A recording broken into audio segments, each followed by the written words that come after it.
अच्छा, ये बताइए कि बचपन तो आपका अमेरिका गुज़रा सारा, तो आप पाकिस्तान आए, फिर आपका यहाँ दिल लग गया, अब अगर तो आपको अलाउ करें मुझे तो मैं इंटरप्ट कर सकता जी हूँ। नहीं भाई, प्लीज़। मैं पाकिस्तान तो आया था मगर मैं वापस जा रहा था। हुँ, फिर मुझे एक शख्सियत ने रोका। अच्छा, वारिस अ, बेग साहब ने, नहीं, अच्छा, वो शख्सियत मेरे सामने बैठी है। अच्छा और नहीं भाई, आपने आप भूल गए हैं। आपने मेरी बात मान ली मैंने आपकी बात मान ली और I think that was one of my best decisions. और और वो मुश्किल टाइम था इस डिसीज़न के लिए। बहुत मुश्किल टाइम था क्योंकि वो बिल्कुल कोविड वाला सिनेरियो चल रहा था और मैं काफ़ी चीज़ों में उस वक़्त एक तो बैरूनी फँस। कोविड होता है ना, हाँ जी, एक अंदरूनी कोविड होता है, अंदरूनी तो कोविड। दोनों कोविड चल रहे थे। दोनों कोविड चल रहे थे और आपने मेरे साथ बैठ के मुझे बहुत अच्छा गाइड किया हुँ, कि हमारे पाकिस्तान की म्यूज़िक को एक डिफरेंट वॉइस, एक एक एक पर्सोना चेंज करने की ज़रूरत है, तो आप उस स्पेस को बहुत अच्छा फ़िल करते हैं। तो उस टाइम से फिर मैंने, ऑफ़ कोर्स मेरे फ़ादर ने तो मुझे कहा ही था, तो मैंने फिर डिसीज़न लिया कि मैं अब जो प्योर क्लासिकल म्यूज़िक है, जो बेसिक्स हैं, मैं उनको सीखना चाहूँगा, ताकि आपके पास अच्छी बेस हो। तो मैंने उसके बाद फिर क्लासिकल म्यूज़िक सीखा, अभी भी सीख रहा हूँ, आगे भी सीखता ही रहूँगा। पछतावा तो नहीं हुआ आपने फैसले पे कभी? एब्सोल्यूटली नो, मुझे बिल्कुल भी कोई पछतावा नहीं हुआ।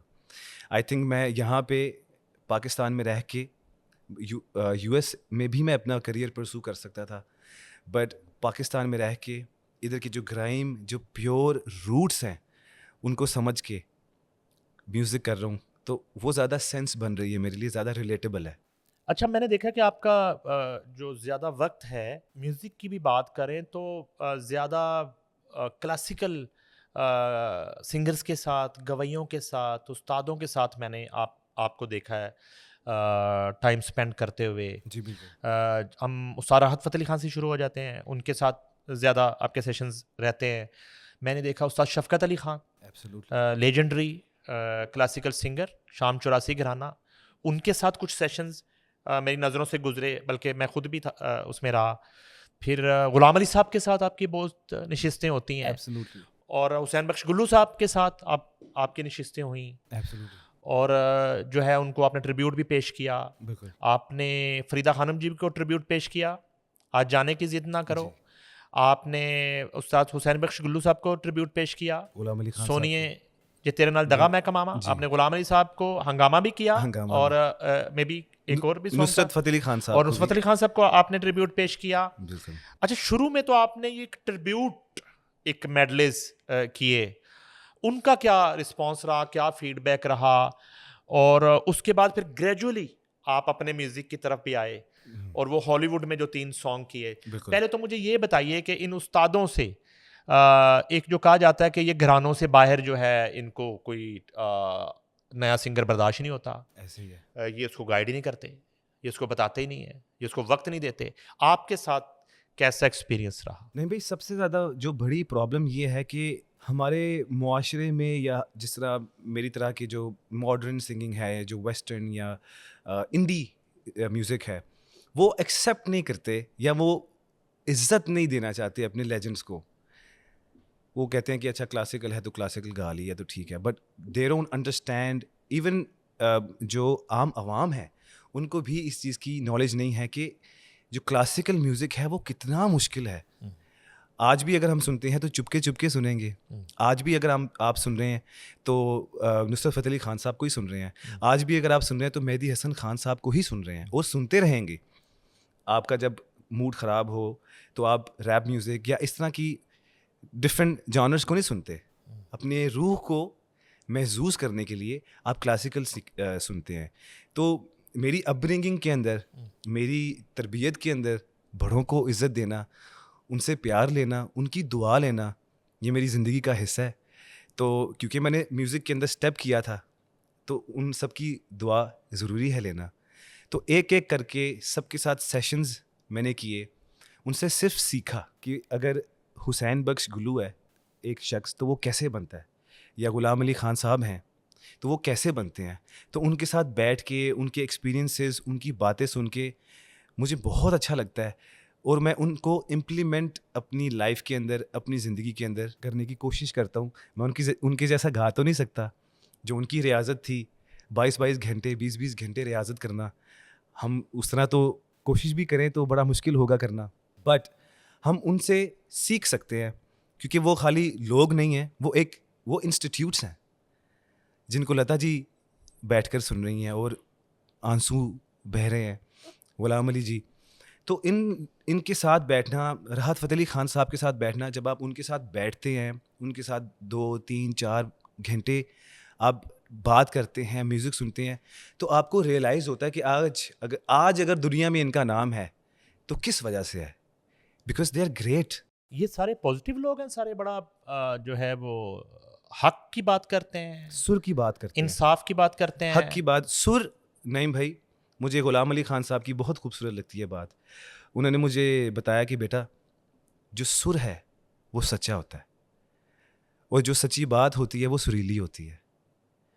तो जो सच्ची बात होगी, जो सीधी बात होगी, वही दिल को उतरती है, जिस तरह एक प्योर पुख्ता सुर दिल को उतरता आप है। जब इतने इतने बड़े लोगों के सामने बैठते हो तो इस तैयारी के साथ बैठते हो, मेंटली आप तैयार रहते हो कि आपको कोई ये भी कह सकता है कि नहीं, ये जो है ना आपने जो अभी किया है ये सही नहीं किया आपने? बिल्कुल, मैं इसी तैयारी में होता हूँ। वो मुझे मेरी इस्लाह भी कर सकते हैं, वो मुझे बता सकते हैं कि जो आप कर रहे हो ये गलत है, ये आपका जॉनर नहीं है, ये आपका स्टाइल नहीं है।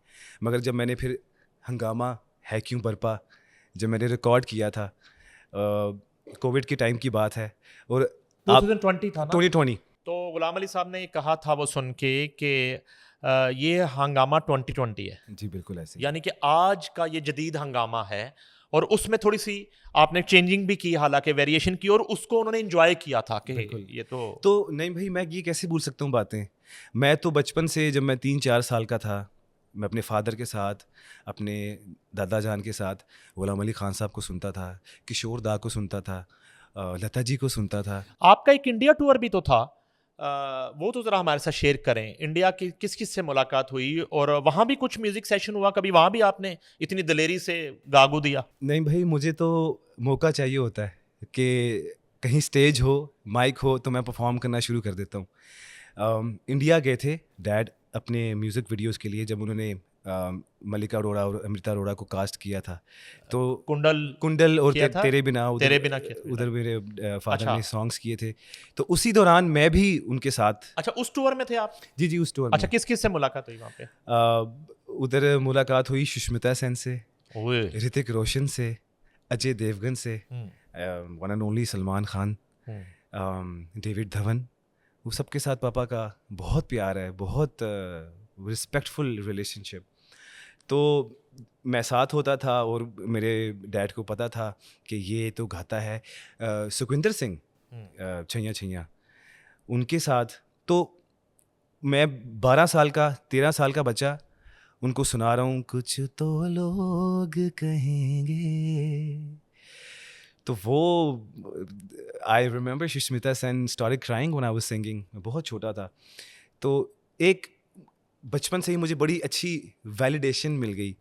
ऋतिक रोशन की गोद में बैठा हुआ हूँ और उनको गाने सुना रहा हूँ उनके घर पे।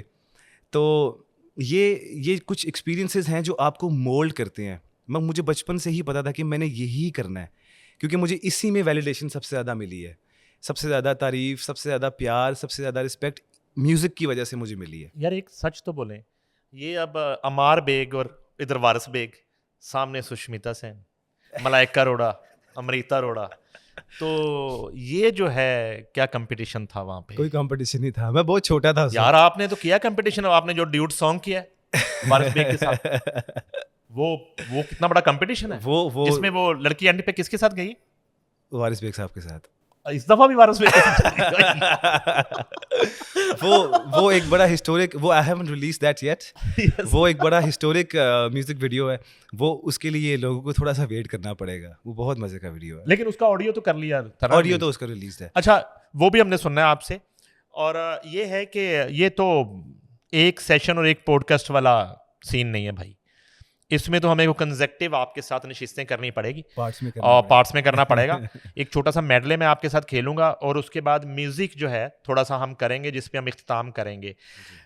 मैं जो है ना वो चंद शख्सियात का नाम लूँगा। आपके ज़हन में जो पहला वर्ड या सेंटेंस भी हो सकता है आया आपने वो फ़ौरन बताना है, ओके। और ज़्यादा जो है सोचेंगे तो इसका मतलब है कि आप मेरे सही साथ जो है सही ना वो मायने में हॉट सीट पे बिठा दिया आपने मुझे, नहीं भाई।